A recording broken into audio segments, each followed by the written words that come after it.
Hello, my dear friends. Welcome to my channel. Don't forget to like, share, subscribe, and press the bell icon.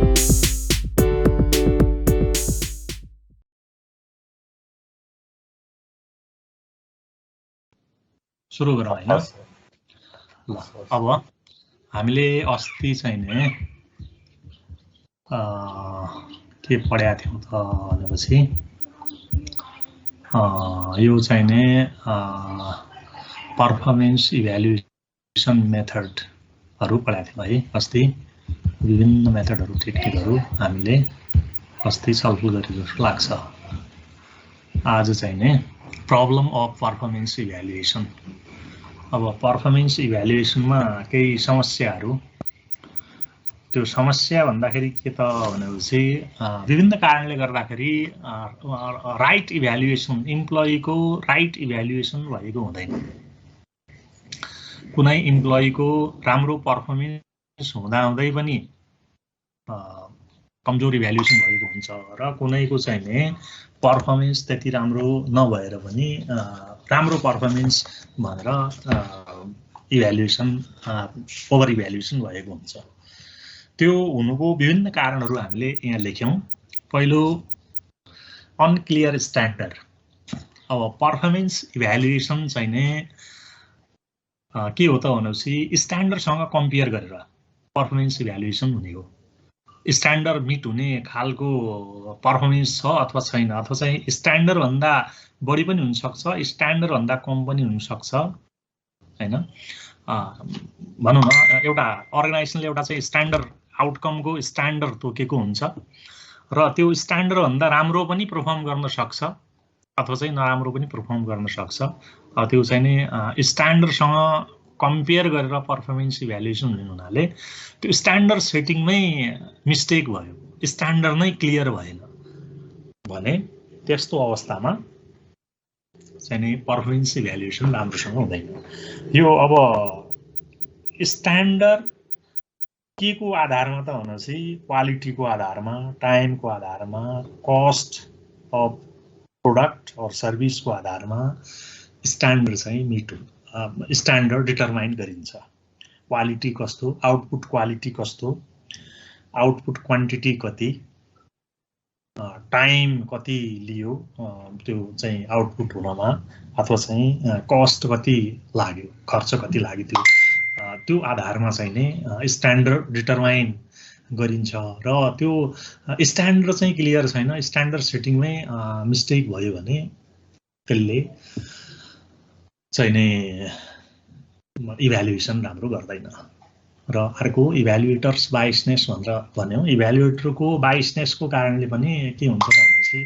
Performance evaluation त्यति राम्रो हुँदैन इभ्यालुएटर biased छ positively अथवा negatively हैन positively biased भयो भने राम्रो इभ्यालुएसन गर्ला नेगेटिभली बायस्ड भयो भने हैन त्यो चाहिँ नि नराम्रो इभ्यालुएसन गर्ला जो प्रति बायस्ड छ जो प्रति चाहिँ भनौं न पार्शियालिटी हुन्छ त्यो बायसनेसले गर्दाखेरि पार्शियालिटी हुन्छ बायसनेसले गर्दाखेरि चाहिँ नि कमजोरलाई पनि एउटा राम्रोको रूपमा इभ्यालुएसन गर्छ इभ्यालुएटरको बायसनेसले पनि इभ्यालुएसन राम्रो भएको हुँदैन पर्फर्मेन्स इभ्यालुएसन को कमी कमजोरीमा एउटा इभ्यालुएटर्स बायसनेस र अर्को चाहिँ नि रोल कन्फ्लिक्ट यो रोल कन्फ्लिक्ट भन्दाखेरि सामान्यतया के हो त भनेपछि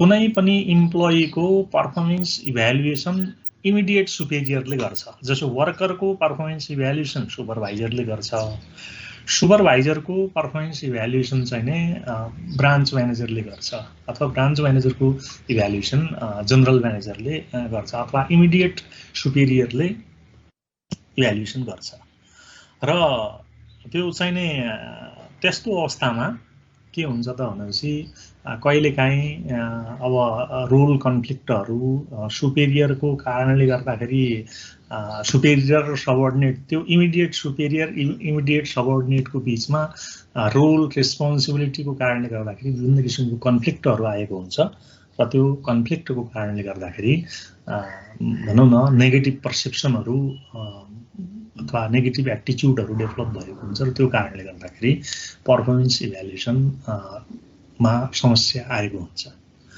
र अर्को चाहिँ नि रेसेन्सी इफेक्ट भनेर भन्यौँ। रेसेन्सी इफेक्ट भनेको कस्तो त भनेपछि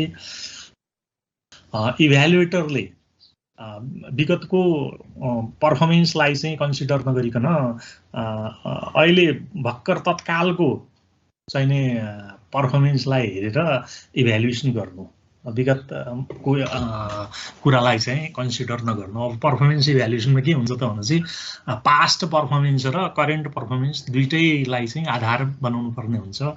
कतिपय अवस्थामा पास्ट पर्फर्मेन्स राम्रो र करेन्ट पर्फर्मेन्स त्यति नराम्रो हुनसक्छ, किनभने वर्तमान अवस्थामा मान्छेको शारीरिक मानसिक स्थितिले गर्दाखेरि पर्फर्मेन्स नराम्रो भएको हुनसक्छ, अथवा चाहिँ नि भनौँ न पास्ट पर्फर्मेन्स हेरेर एभरेज इभ्यालुएसन गर्नुपर्ने अवस्था आउँछ। त्यो रेसेन्सी इफेक्ट भनेको कस्तो त भनेपछि विगतको पर्फर्मेन्सलाई चाहिँ कन्सिडर नगरेर अहिले वर्तमान अवस्थामा के कस्तो छ। कतिपय अवस्थामा के हुन्छ त भनेपछि विगतमा एकदमै नराम्रो पर्फर्मेन्स, अहिले भर्खरको आजभोलिको 2-4 दिनको पर्फर्मेन्स चाहिँ राम्रो, किनभने अब इभ्यालुएसनको टाइममा इम्प्लोइले अब पर्फर्मेन्स इभ्यालुएसन हुन्छ, राम्रो काम गर्नुपर्छ भन्ने मनस्थिति बनाएको र वर्षभरि चाहिँ काम ठगेर बसेको त्यस्तो किसिमको स्थिति पनि हुनसक्छ। त्यो भए हुनाले त्यस्तो स्थितिमा रेसेन्सी इफेक्ट भनेको कस्तो त भनेपछि इम्प्लोइको अहिले भर्खर वर्तमानको परिस्थितिलाई हेरेर चाहिँ नि इभ्यालुएसन गर्नु, त्यसले पनि के त भनेपछि राइट इभ्यालुएसन हुँदैन।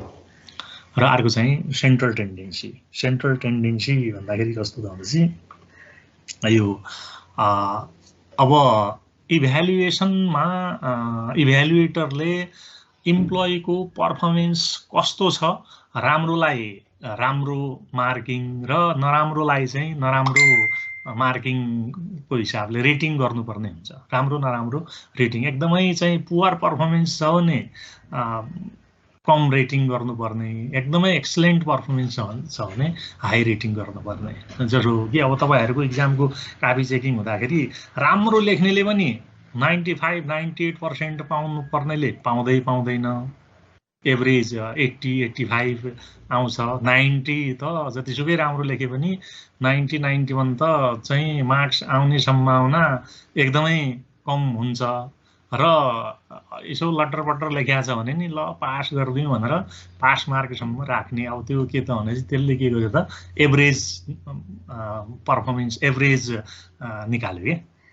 त्यो सेन्ट्रल टेन्डेन्सी त्यस्तो एकदम राम्रोलाई पनि धेरै राम्रो नगरिदिने, राम्रोलाई पनि त्यही 70-75, एकदमै नराम्रोलाई पनि अब एभरेज 50-55 गरिदिँदाखेरि त्यो पनि के हो त भनेपछि राइट इभ्यालुएसन भएन। अथवा चाहिँ यो त्यो चाहिँ रेटिङ गर्दाखेरि राम्रोलाई एकदमै एक्सलेन्ट रेटिङ र नराम्रोलाई चाहिँ एकदमै लो रेटिङ नगरेर एभरेज रेटिङ गरिदिँदाखेरि त्यसले पनि समस्या सिर्जना गर्छ, राम्रो इभ्यालुएसन हुँदैन। यो सेन्ट्रल टेन्डेन्सी, सेन्ट्रल टेन्डेन्सीमा एभरेज रेटिङ गर्ने टेन्डेन्सी।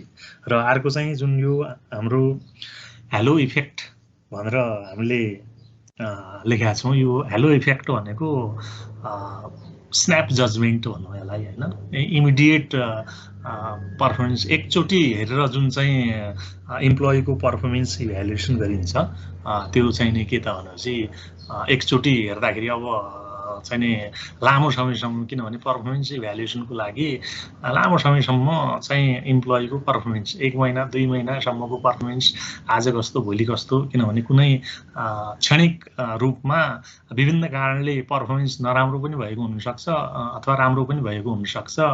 यो क्षणिक चाहिँ हेरेर हुँदैन, त्यो क्षणिक इभ्यालुएसन गरेर एकछिन हेरेको भरमा इम्प्लोइको पर्फर्मेन्स इभ्यालुएसन गर्नु अथवा चाहिँ केही सीमित ट्रेट्सहरू हेरेर भनौँ न, मान्छेको अरू काम गराइ जस्तो सुकै भए पनि सुपेरियरसँग बोल्न चाहिँ मिठो बोल्छ इम्प्लोइले होइन, कामको पर्फर्मेन्स चाहिँ त्यस्तै हो, सुपेरियरसँग बोल्दाखेरि एकदम मिठो बोल्छ होइन।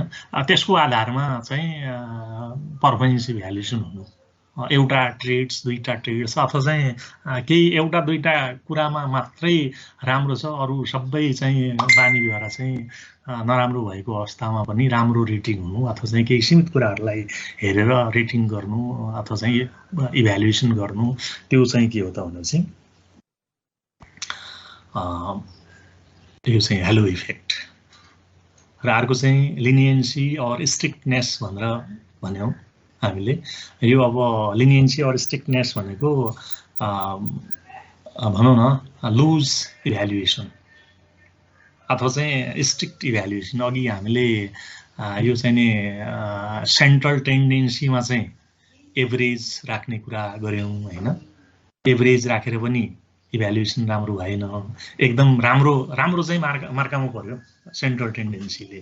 जसले चाहिँ राम्रो गर्न सक्थ्यो, जसले चाहिँ 100मा 100 ल्याउन सक्थ्यो, त्यो मान्छे चाहिँ मार्कामा पर्यो। जो चाहिँ जसको कमजोर थियो त्यो त ठिकै पनि हो होइन, उसले चाहिँ बढी पायो, तर एकदम राम्रो चाहिँ मार्कामा पर्छ सेन्ट्रल टेन्डेन्सीमा भने। यो लिनियन्सी अर स्ट्रिक्टनेस, यो लिनियन्सी भन्दाखेरि लुज इभ्यालुएसन, स्ट्रिक्टनेस भन्दाखेरि एकदम स्ट्रिक्ट इभ्यालुएसन। एकदमै स्ट्रिक्ट हुँदाखेरि पनि के त भनेपछि त्यसले पनि राइट इभ्यालुएसन गरेन। एकदम स्ट्रिक्ट जसले भनौँ न एउटा इभ्यालुएटरले त्यही कुरालाई चाहिँ हेरेर 100मा 100 दिन सक्छ र अर्कोले चाहिँ नै त्यही कुरालाई हेरेर 60-65 भन्दा बढी दिँदैन, एकदमै स्ट्रिक्ट भयो। अर्कोको चाहिँ एकदम लिनियन्सी भयो, 100मा 100 दियो, अर्कोले चाहिँ त्यस्तो चाहिँ स्ट्रिक्ट गर्यो होइन। त्यो कारणले गर्दाखेरि यो लिनियन्सी अर स्ट्रिक्टनेसमा के त भनेपछि इभ्यालुएटरहरू दुईटा तीनटा इभ्यालुएटर्सहरू छन् भने सबैको एउटै किसिमको इभ्यालुएसन हुनुपर्छ भन्ने मान्यता, अथवा चाहिँ एकदमै लुज पनि हुनु हुँदैन र एकदमै स्ट्रिक्ट पनि हुनु हुँदैन भन्ने मान्यता यो लिनियन्सी अर स्ट्रिक्टनेसले चाहिँ नै एक्सप्लेन गर्छ। एकदमै लुज इभ्यालुएसन लिनियन्सी हुँदाखेरि पनि ओभर भ्यालुएसन भनौँ होइन, त्यस्तो किसिमको हुन्छ भने एकदम स्ट्रिक्टनेसले पनि इम्प्लोइ चाहिँ मर्कामा परे हुन्छ। अब अघि भनेको त्यो चाहिँ सेन्ट्रल टेन्डेन्सीमा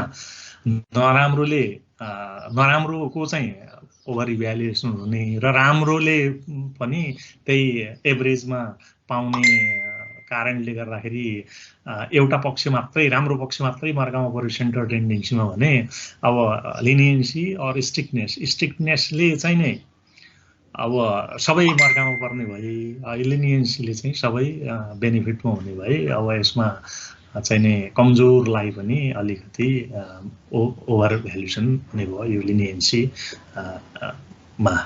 अर स्ट्रिक्टनेस। त्यो कारणले पनि के हुन्छ त भने चाहिँ पर्फर्मेन्स इभ्यालुएसन राम्रो हुँदैन।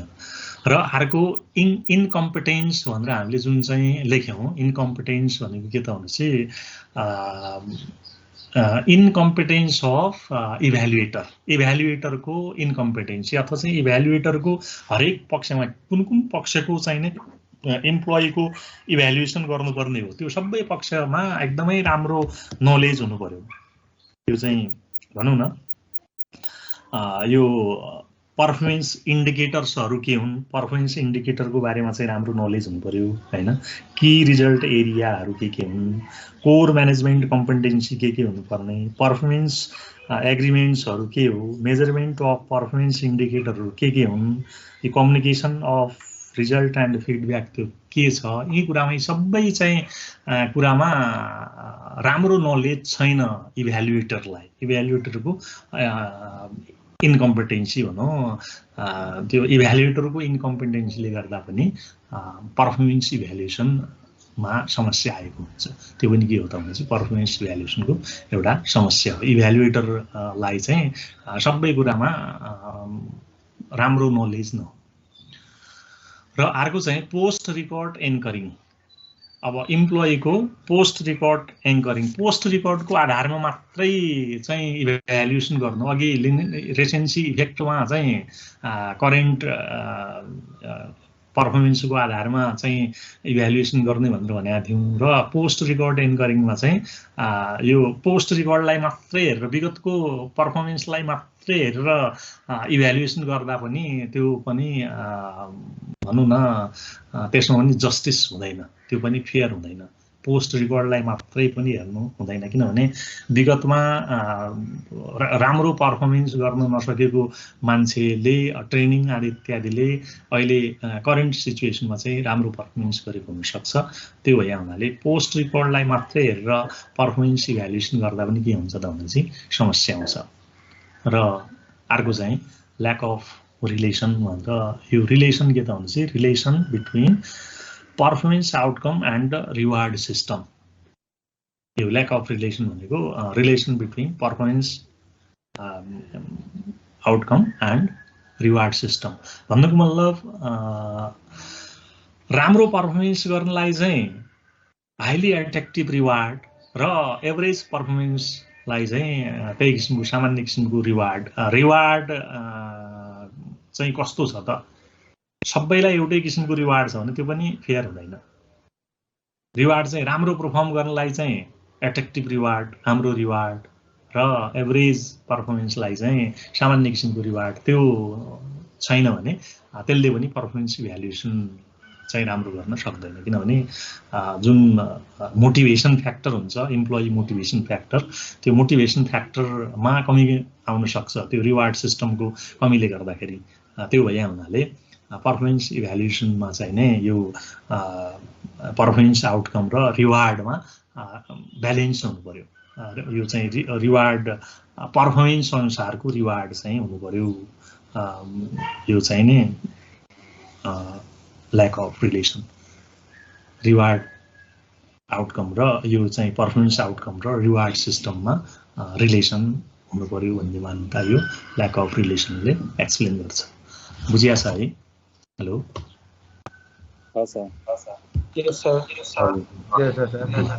अब हाम्रो पर्फर्मेन्स इभ्यालुएसन र अर्को चाहिँ कम्पेन्सेसन म्यानेजमेन्ट।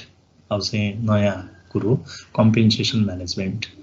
अब यो कम्पेन्सेसन भनेको के हो त? Compensation, concept of compensation management. Compensation भनेको यो monetary reward received by employee in the firm of wage, salary and other. यो चाहिँ नि इम्प्लोयरबाट भनौँ न केही काम गरे बापत पाउने डाइरेक्ट एन्ड इन्डाइरेक्ट कम्पेन्सेसन, यो प्रत्यक्ष अथवा अप्रत्यक्ष। यो वेज, स्यालेरी यिनीहरू चाहिँ डाइरेक्ट कम्पेन्सेसन भयो भने अन्य किसिमको बेनिफिटहरू, इन्डाइरेक्ट रूपमा पाउने बेनिफिटहरू, तिनीहरू इन्डाइरेक्ट कम्पेन्सेसन हुन्छन्। Compensation is composed of money received in the performance of work plus many kinds of benefit and services that organization provide to their employee. Employee लाई दिने monetary reward and other benefits. त्यो सबै चाहिँ के हो त? compensation, monetary and non-monetary benefit provided to the employee for accomplishment of task. That is compensation. Two types of compensation. There are two types of compensation: direct compensation and indirect compensation.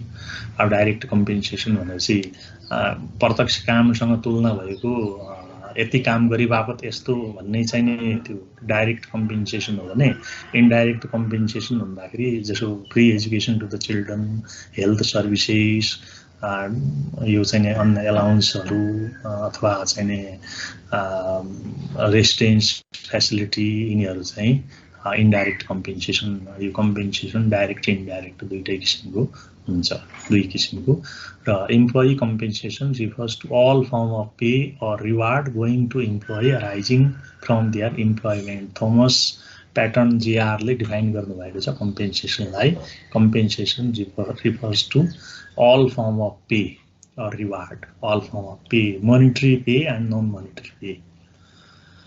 यो चाहिँ इम्प्लोइलाई दिएको सबै किसिमको चाहिँ monetary and non monetary pay चाहिँ compensation हो। सबै किसिमको चाहिँ pay whatever received by employee from employer, that is compensation. र अर्को चाहिँ नि बेयर्स एन्ड रूले डिफाइन गर्नुभएको छ। Compensation refers to the existing reward that employee receive in exchange for their work.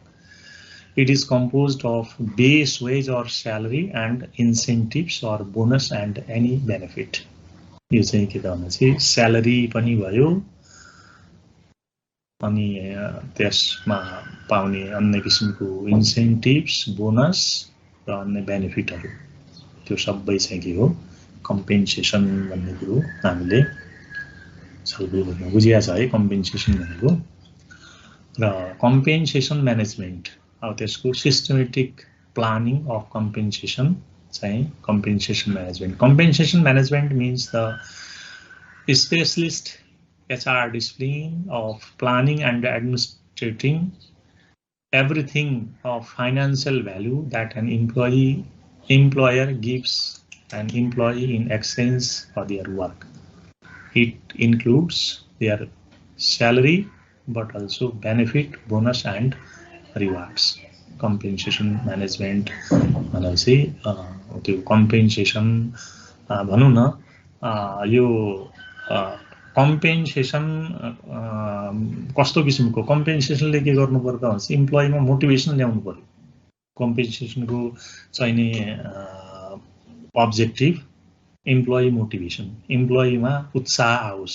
Compensation दिएर पनि रिवार्ड दिएर पनि इम्प्लोइमा मोटिभेसन छैन, प्रोडक्टिभिटी इन्क्रिज भएन भने त्यसको चाहिँ कुनै अर्थ हुँदैन। यो चाहिँ कम्पेन्सेसन म्यानेजमेन्ट भनेको यो सबै कुरो सिचुएसन एनालाइसिस गरेर त्यसको प्लानिङ म्यानेजमेन्ट गर्ने प्रक्रिया, कस्तो किसिमको कति अथवा चाहिँ जब नेचर कस्तो छ, त्यसमा भएका विभिन्न किसिमका जब हजार्ड्सहरू आदि इत्यादि कुरालाई चाहिँ कन्सिडर गरेर जुन कम्पेन्सेसन डिटर्मिनेसन गरिन्छ त्यो सबै कुरो के त भनेपछि कम्पेन्सेसन म्यानेजमेन्टमा आउँछ। Compensation management is the act of providing monetary value to an employee for the work they do by means of a company, process or policy. Some type of compensation includes salary, bonus and a benefit package.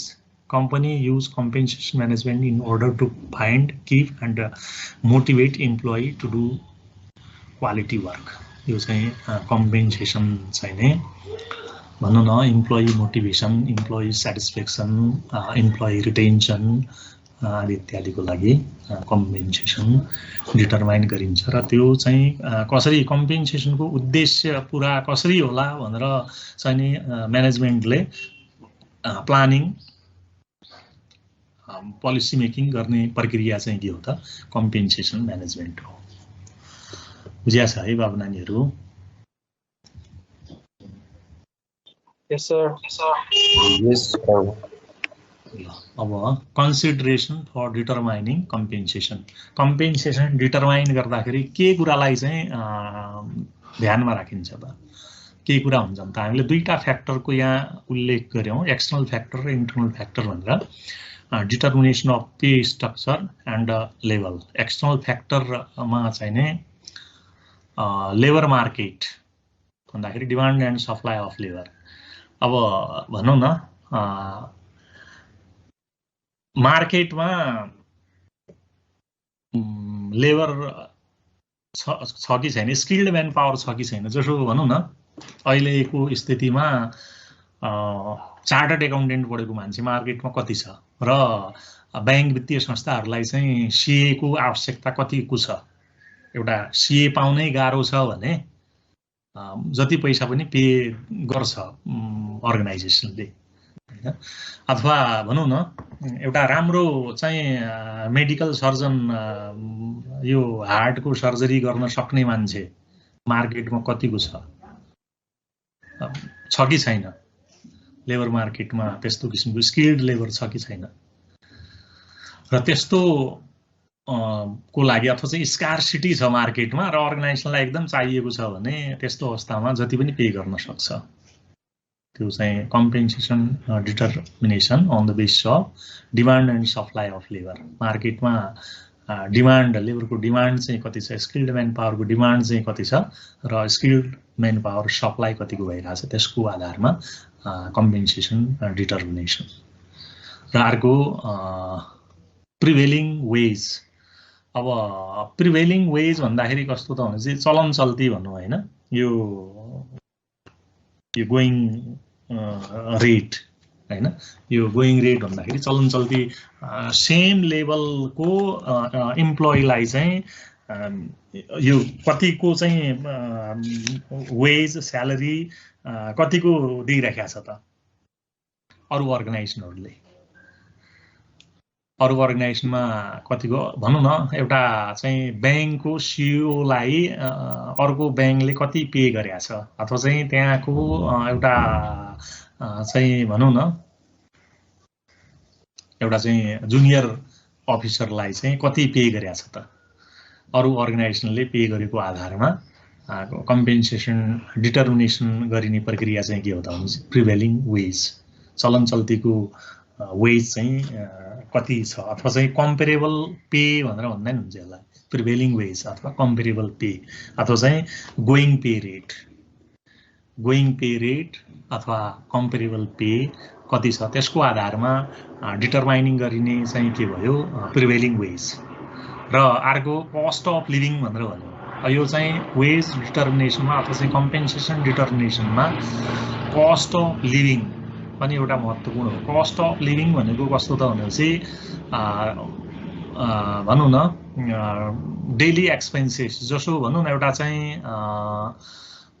जुम्लाको branch मानौँ अथवा चाहिँ नै एउटा remote एरियाको branch, त्यहाँ चाहिँ नै मान्छेको भनौँ न कस्ट अफ लिभिङ कम हुन्छ भनौँ त्यहाँ होइन, र एकदमै अर्बन एरियामा के हुन्छ त कस्ट अफ लिभिङ बढी हुन्छ, हरेक कुराको पैसा पे गर्नु पर्ने हुन्छ। त्यो भनौँ न रिमोट एरियामा कमसेकम स्वच्छ पानी त पाउँछ, पैसा तिर्नु पर्दैन, तर अर्बन एरियामा त्यो पानीको पनि पैसा तिर्नुपर्छ होइन, त्यो चाहिँ नै कस्ट अफ लिभिङ। र अन्य कुरो त्यही किसिमले अब त्यहाँ चाहिँ भनौँ न रेन्ट आदि इत्यादि होइन, सबै कुरा त्यो सबै कुरालाई चाहिँ कन्सिडर गरेर वेज डिटर्मिनेसन गर्ने अथवा चाहिँ कम्पेन्सेसन डिटर्मिनेसन गर्ने प्रक्रिया के त भनेपछि कस्ट अफ लिभिङलाई पनि कन्सिडर गर्नुपर्ने हुन्छ कम्पेन्सेसन डिटर्मिनेसनमा। अब भनौँ न यो चाहिँ इन्डाइरेक्ट कम्पेन्सेसन भनेर भन्यो भने डियरनेस एलाउन्स दिनुपर्ने हो कि, अथवा चाहिँ एकदमै त्यहाँ बस्ने रेन्ट चाहिँ हाई छ भने त्यो आवासको सुविधा दिने हो कि, अथवा चाहिँ कसरी चाहिँ नि इम्प्लोइलाई चाहिँ सेटिस्फाई गराउन सकिन्छ। कस्ट अफ लिभिङ फ्याक्टर पनि एउटा महत्त्वपूर्ण भयो कम्पेन्सेसन डिटर्मिनेसनमा। र अर्को चाहिँ trade union and bargaining power. Trade युनियनको बार्गेनिङ पावर कस्तो छ त? ट्रेड युनियन भनेको के हो त भनेपछि इम्प्लोइको फेभरमा इम्प्लोयरसँग बार्गेनिङ गर्ने एउटा चाहिँ युनियन हो होइन, इम्प्लोइहरूको युनियन। किनभने एउटाले मात्रै चाहिँ भनौँ न युनियन इज स्ट्रेन्थ भनेर भन्छौँ होइन, एउटा मात्रै इम्प्लोइले कुनै किसिमको इम्प्लोयरसँग कुनै किसिमको बार्गेनिङ अथवा चाहिँ कुनै किसिमको डिमान्डहरू गर्न सक्दैन। तर सबै इम्प्लोइहरू अथवा चाहिँ इम्प्लोइको जुन चाहिँ ट्रेड युनियन हुन्छ त्यो ट्रेड युनियनले चाहिँ नै बार्गेनिङ गर्न सक्छ। र त्यो ट्रेड युनियनको बार्गेनिङ पावर कस्तो छ त? इम्प्लोयरसँग कति सशक्त रूपमा बार्गेनिङ गर्न सक्छ? बार्गेनिङ पावर हाई छ भने इम्प्लोइलाई चाहिँ राम्रो किसिमको फ्यासिलिटीहरू अथवा चाहिँ बेटर कम्पेन्सेसन डिटरमाइन गराउन बाध्य बनाउन सक्छ इम्प्लोयरलाई। र बार्गेनिङ पावर कमजोर छ भने त्यही किसिमको हुन्छ, यो कम्पेन्सेसन पनि त्यति राम्रो नहुन सक्छ। त्यो भए हुनाले यो युनियन ट्रेड युनियनको बार्गेनिङ पावर कस्तो छ त्यो पनि एउटा कम्पेन्सेसन डिटर्मिनेसनको एउटा फ्याक्टर भयो, डिटरमाइनिङ फ्याक्टर भयो। र अर्को चाहिँ जब रिक्वायरमेन्ट भनेर हामीले यहाँ लेख्यौँ होइन। जब रिक्वायरमेन्ट भन्दाखेरि जबको लागि कस्तो किसिमको स्किल चाहिने हो, कस्तो किसिमको स्किल इफिसियन्सी चाहिने हो। एकदमै highly skilled person is required to perform particular job, और average person can perform the job. जबलाई एभरेज मान्छेले गर्न सक्छ अथवा चाहिँ स्किल्ड मान्छे चाहिन्छ। स्किल्ड माइन्स चाहिन्छ भने त्यो कम्पेन्सेसन पनि त्यही किसिमको हुन्छ र एभरेज मान्छेले गर्न सक्ने किसिमको जब छ त्यस्तो विशेष किसिमको स्किलको आवश्यकता नचाहिने किसिमको जब छ भने विशेष किसिमकै कम्पेन्सेसन पनि हुन्छ जब रिक्वायरमेन्ट र अर्को चाहिँ गभर्नमेन्ट ल गभर्नमेन्टको रुल्स रेगुलेसन अथवा चाहिँ गभर्नमेन्टले भनौँ न जुन विभिन्न किसिमको सुविधाहरू स्यालेरी आदि इत्यादि कुरो डिटरमाइन गरेको हुन्छ त्यो पनि के हो त भने चाहिँ कम्पेन्सेसन डिटर्मिनेसनको एउटा महत्त्वपूर्ण आधार हो किनभने हरेक बिजनेस अर्गनाइजेसनले स्यालेरीको लागि बेस के त भने चाहिँ एउटा चाहिँ गभर्नमेन्टले कति चाहिँ तोकेको छ रिम्युनरेसन भन्ने कुरालाई चाहिँ महत्त्वपूर्ण आधारको रूपमा लिन्छ यो चाहिँ गभर्नमेन्ट ल राज्यको नियम अनुसारले कति पाउँछ त सुविधाहरू अथवा चाहिँ भनौँ न 10% बोनस भन्ने एउटा त्यो के त भने चाहिँ एउटा चाहिँ बोनस एक्टले डिटरमाइन गरेको गभर्नमेन्ट ल भनौँ त्यो पनि होइन 10% बोनस भने चाहिँ कम्पनीले के त भने चाहिँ इम्प्लोइलाई 10% सम्म बोनस दिन सक्छ अथवा चाहिँ कति स्यालेरी दिने अथवा के दिने भन्ने कुरो गभर्नमेन्टको रुल्स अनुसारले चाहिँ नि डिटरमाइन गर्ने अब यो कम्पेन्सेसन डिटर्मिनेसनमा गभर्नमेन्ट ललाई पनि एउटा महत्त्वपूर्ण फ्याक्टरको रूपमा लिइन्छ यी चाहिँ एक्सटर्नल फ्याक्टरहरू भए र अब अर्को इन्टरनल फ्याक्टर भनेको के त भने चाहिँ अर्गनाइजेसन्स एबिलिटी टु पे अब अर्गनाइजेसनले कति पे गर्न सक्छ त नोबेल ब्याङ्कको सिओले चाहिँ कति खान्छ त 18 लाख 20 लाख 50 लाख होइन that depends upon ability to pay गर्न सक्यो दिन सक्यो स्ट्रङ चाहिँ नि अर्गनाइजेसन छ अर्गनाइजेसनको फाइनेन्सियल स्ट्याटस राम्रो छ त्यो चाहिँ कति पे गर्न सक्छ अब त्यसमा चाहिँ गभर्नमेन्ट रुल्स रेगुलेसन भन्ने कुरो त्यो अब जो गभर्नमेन्ट रुलले तोके अनुसार त्योभन्दा कम चाहिँ हुनु भएन त्योभन्दा बढीको लागि चाहिँ नि अर्गनाइजेसनको एबिलिटी चाहिँ कस्तो छ त एबिलिटी अनुसारले पे गर्यो अथवा चाहिँ अर्गनाइजेसन एकदमै कमजोर छ भने कमजोर अर्गनाइजेसनले कति पे गर्न सक्छ मिनिमम अब गभर्नमेन्टले तोके अनुसार प्लस त्यसमा के गर्न सक्छ त त्यसको आधार र अर्को चाहिँ प्रोडक्टिभिटी र यो चाहिँ नि कम्पेन्सेसन डिटर्मिनेसनमा प्रोडक्टिभिटी कस्तो छ प्रोडक्टिभिटी अर्गनाइजेसनले चाहिँ कतिको प्रफिटेबिलिटी जेनेरेट गर्न सकेको छ अथवा चाहिँ प्रोडक्सन कति गर्न सकेको छ त्यसको आधारमा प्रोडक्टिभिटीको आधारमा अर्गनाइजेसनको प्रोडक्टिभिटीको आधारमा पनि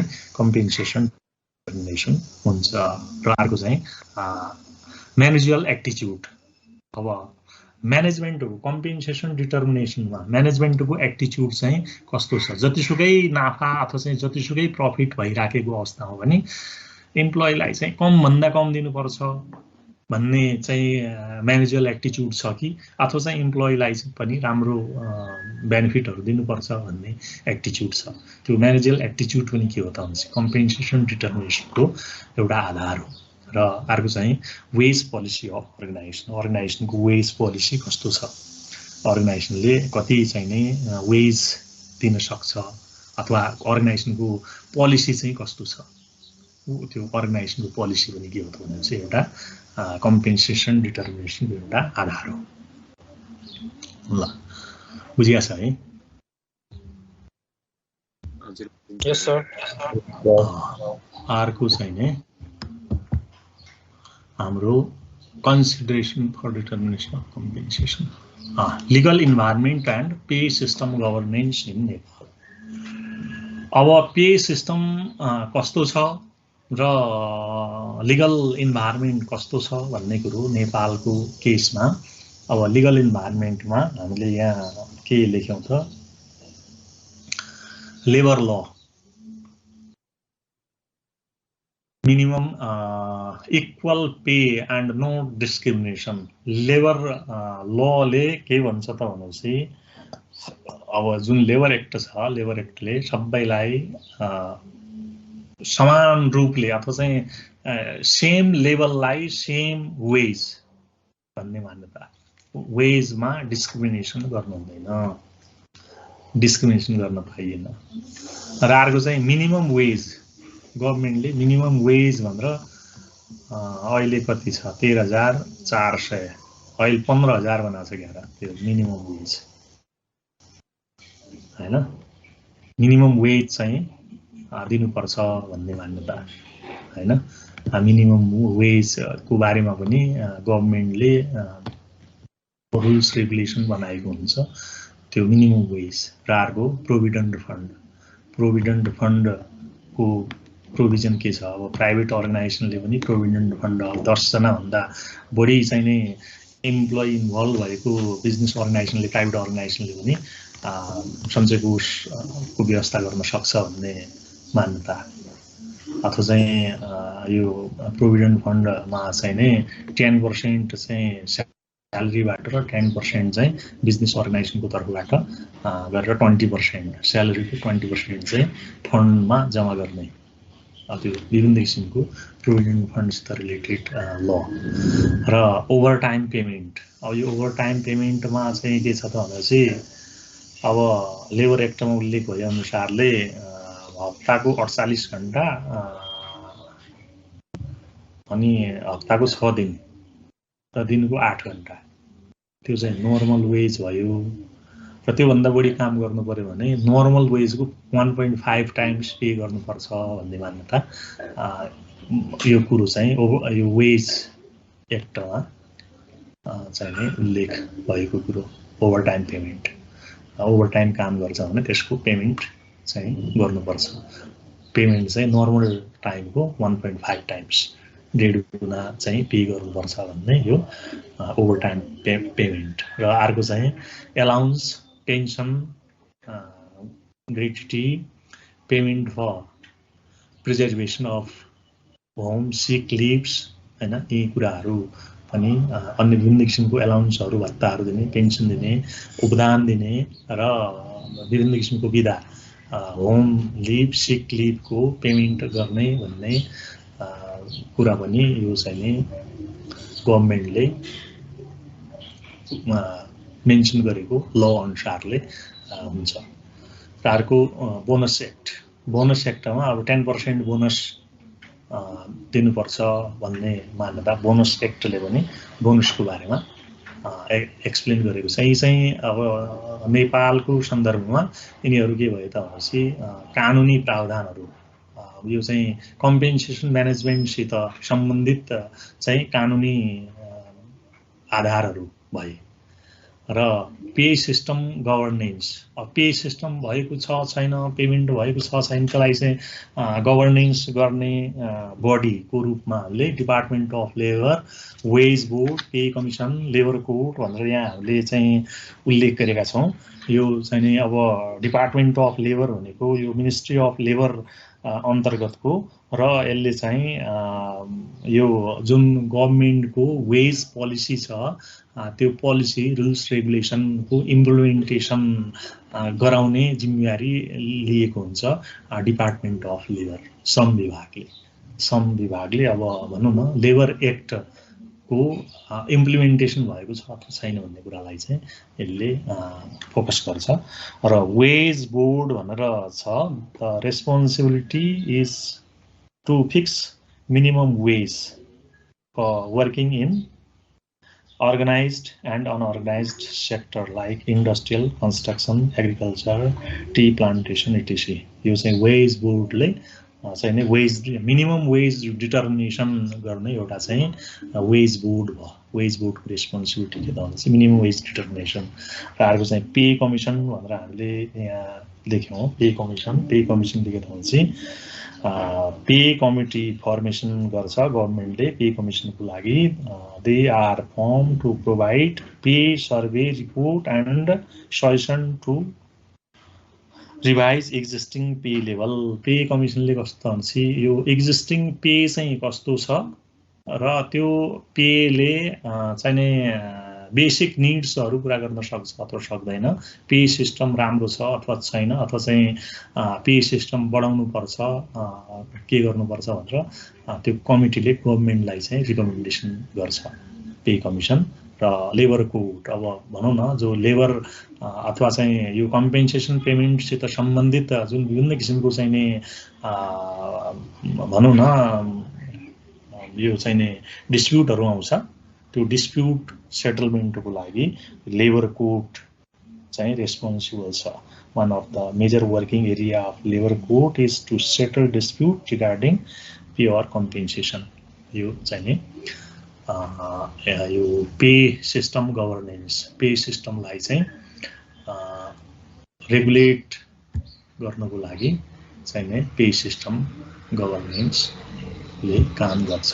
र अर्को पे प्र्याक्टिसेस इन नेपाल। अब पे प्र्याक्टिस चाहिँ कस्तो छ त, गभर्मेन्ट अर्गनाइजेसनमा चाहिँ नि अब नर्मल स्यालेरी, बेसिक स्यालेरी चाहिँ गभर्मेन्टले तोके अनुसारले वर्षै पछि चाहिँ अथवा 2 वर्षमा स्यालेरी रिभाइज गर्ने हैन, त्यो अब सर्टेन पर्सेन्ट अथवा चाहिँ विभिन्न आधारमा वृद्धि गर्ने अथवा चाहिँ ग्रेड थप्ने अथवा चाहिँ नि त्यो गभर्मेन्ट अर्गनाइजेसनमा अब विभिन्न किसिमको घर बिदा, बिरामी बिदाको चाहिँ पेमेन्ट गर्ने अथवा चाहिँ नि सञ्चय कोषको व्यवस्था, उपदानको व्यवस्था आदि इत्यादि गभर्मेन्ट अर्गनाइजेसनमा त्यो सबै कुरा छ।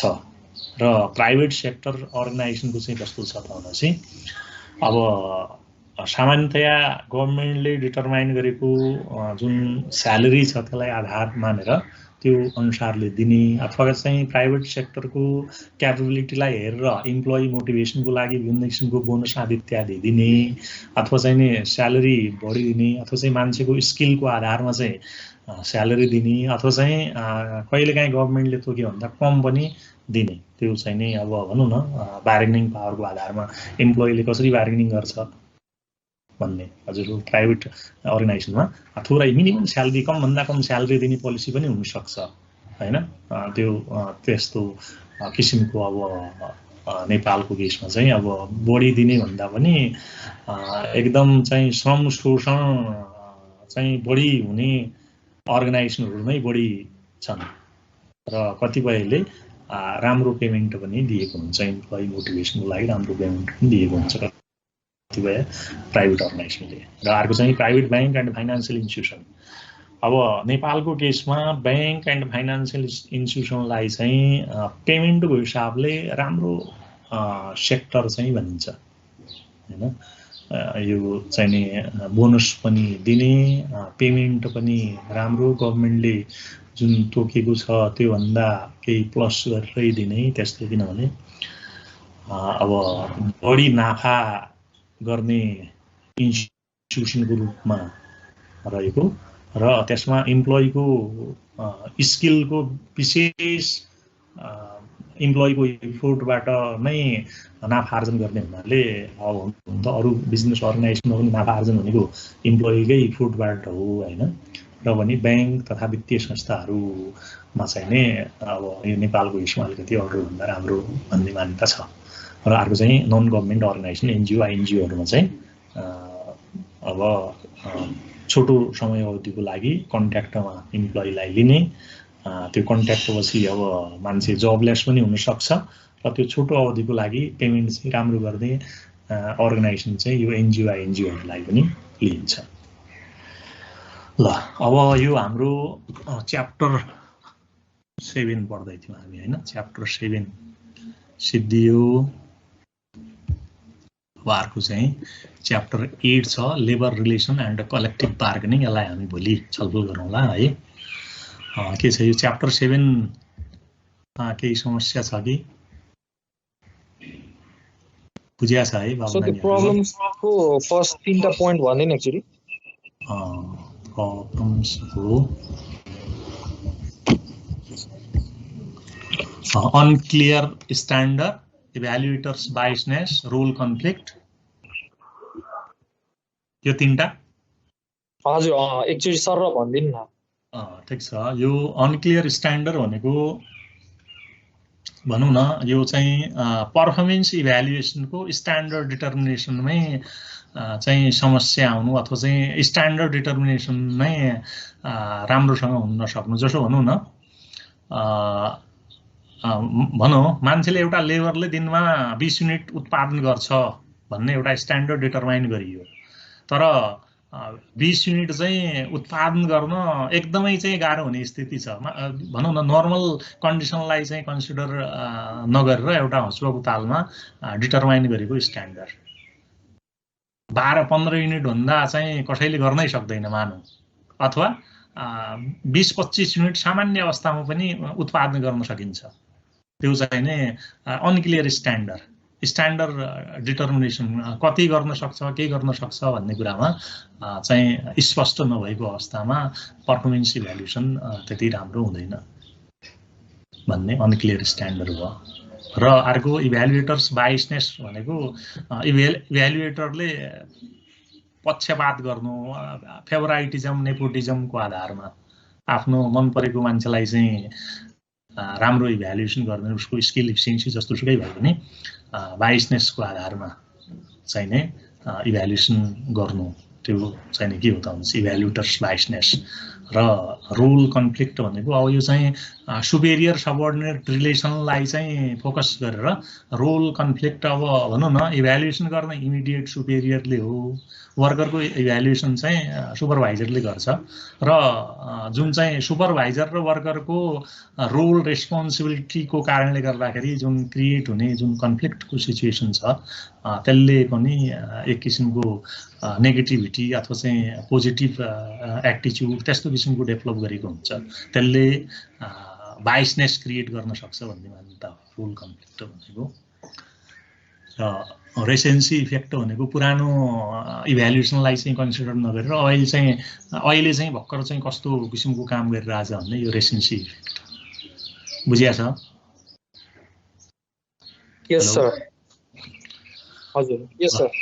अरू central tendency, halo effect, leniency और strictness, incompetence, post record anchoring, lack of relation. अब यो चाहिँ रेसेन्सी भनेको विगतकोलाई नहेरेर अहिले भर्खरकोलाई हेर्नु, यो सेन्ट्रल टेन्डेन्सी भनेको राम्रो नराम्रोलाई चाहिँ एभरेज चाहिँ इभ्यालुएसन गर्नु, हेलो इफेक्ट भनेको एउटा कुरालाई चाहिँ राम्रो बोल्छ मिठो बोल्छ फलानु मान्छे त्यो राम्रो हुनसक्छ भन्ने मान्यता, अथवा चाहिँ टाइममा आउँछ बिहान चाँडै आउँछ भन्ने त्यो कुरालाई मात्र हेरेर चाहिँ जजमेन्ट गर्नु हेलो इफेक्ट। लिनियन्सी और स्ट्रिक्टनेस भनेको एकदमै कडा हुनु अथवा चाहिँ एकदमै लुज हुनु, इभ्यालुएसनमा एकदमै लुज हुनु पनि त्यति राम्रो होइन, एकदमै कडा हुनु पनि स्ट्रिक्ट हुनु पनि त्यति राम्रो होइन। र इनकम्पिटेन्स भनेको यो इभ्यालुएटरको इनकम्पिटेन्सी, इभ्यालुएटरलाई चाहिँ इभ्यालुएसनको हरेक सेक्टर अथवा चाहिँ हरेक फिल्ड सम्बन्धी राम्रो ज्ञान नहुनु। र पोस्ट रिकर्ड एन्करिङ भनेको विगतको रिकर्डलाई, विगतमा कस्तो पर्फर्मेन्स थियो विगतको रिकर्डलाई मात्र हेरेर इभ्यालुएसन गर्नु। र ल्याक अफ रिलेसन भनेको यो चाहिँ रिवार्ड सिस्टम र पर्फर्मेन्समा रिलेसन हुन नसक्नु, राम्रो पर्फर्मेन्स गर्नलाई पनि वी रिवार्ड र एभरेज पर्फर्मेन्स भएकोलाई पनि वी रिवार्ड दिनु, त्यस्तो चाहिँ के हो त हुन्छ ल्याक अफ रिलेसन भनेर हामीले यहाँ एक्सप्लेन गरेका छौँ। बुझिया छ है? ल यस सर। अब हामी भोलि च्याप्टर 8 मा जान्छौँ ल है त। हस्, थ्याङ्क यू सर।